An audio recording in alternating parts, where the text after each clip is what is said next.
পাকিস্তান আজ আবার উত্তাল। সাবেক প্রধানমন্ত্রী ইমরান খানের মুক্তির দাবিতে রাস্তায় নেমেছে লাখো মানুষ।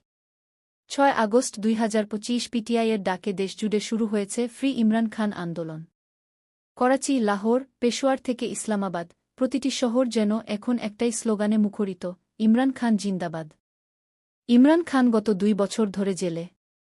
একের পর এক দুর্নীতি, জালিয়াতি ও রাষ্ট্রদ্রোহ মামলায় তাকে কারাবন্দী রাখা হয়েছে।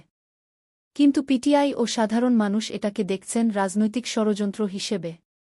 ইমরান খানের জনপ্রিয়তায় ভীত সরকার ও সামরিক শাসকগোষ্ঠী তাকে রাজনীতি থেকে সরিয়ে রাখার চেষ্টা করছে বলেই অভিযোগ।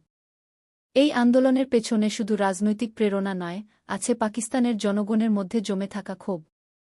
বেকারত্ব, দ্রব্যমূল্য, অর্থনৈতিক সংকট সবকিছু মিলে সাধারণ মানুষ সরকারের বিরুদ্ধে বিক্ষোভে নামতে বাধ্য হচ্ছে। বিশেষ করে যুবসমাজ ইমরান খানের প্রতি তাদের আস্থা ও ভালোবাসা বারবার প্রকাশ করছে। সরকার যদিও ইসলামাবাদ ও রাওয়ালপিন্ডিতে সমাবেশ নিষিদ্ধ করেছে, তবুও বিক্ষোভ থামেনি। ইতিমধ্যেই ২০০ জনের বেশি পিটিআই সমর্থককে গ্রেফতার করা হয়েছে।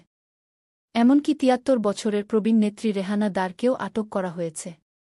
কিন্তু এত কিছু করেও আন্দোলনের ঢেউ ঠেকানো যায়নি। এখন সবচেয়ে বড় প্রশ্ন, আগামী দিনে পাকিস্তানের রাজনৈতিক ভবিষ্যৎ কোথায় যাচ্ছে?